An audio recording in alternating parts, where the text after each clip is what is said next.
now because the way that we learn is dead. I mean, it might as well. It's like talking about like practicing law like in the '60s or something. Spending minimum 1.5 hours a day like mastering AI and figuring out ways to make us more efficient. Because I think the way that you make up for it is volume. Use the efficiency to your advantage to where you could cut client bills down a little bit later, but then you use that extra time in order to hit an extra file. I think maximizing revenue that way, and then also with a greater emphasis on devoting marketing time in order to increase that volume. Like I think that's the way that you push out some of the competition and keep revenue streams high.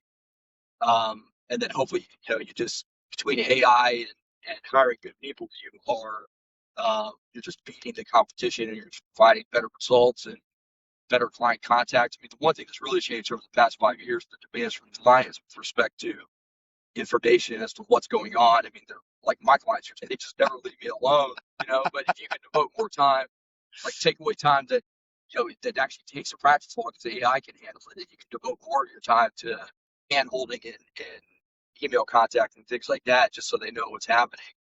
And, half this business is just making people feel good. That was always the case for some people being successful businessmen in this field in the past, but I think it's going to become even more important now because the technical proficiency, the research, the writing is going to be, 60, 70% or more handled by computers. Yeah, and I'm starting to change my engagement letters to more on the plaintiff side, lower hourly rates with a blended contingency Yeah.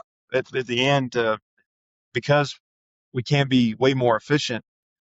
Just having enough to come in to keep the lights on and swinging for the fences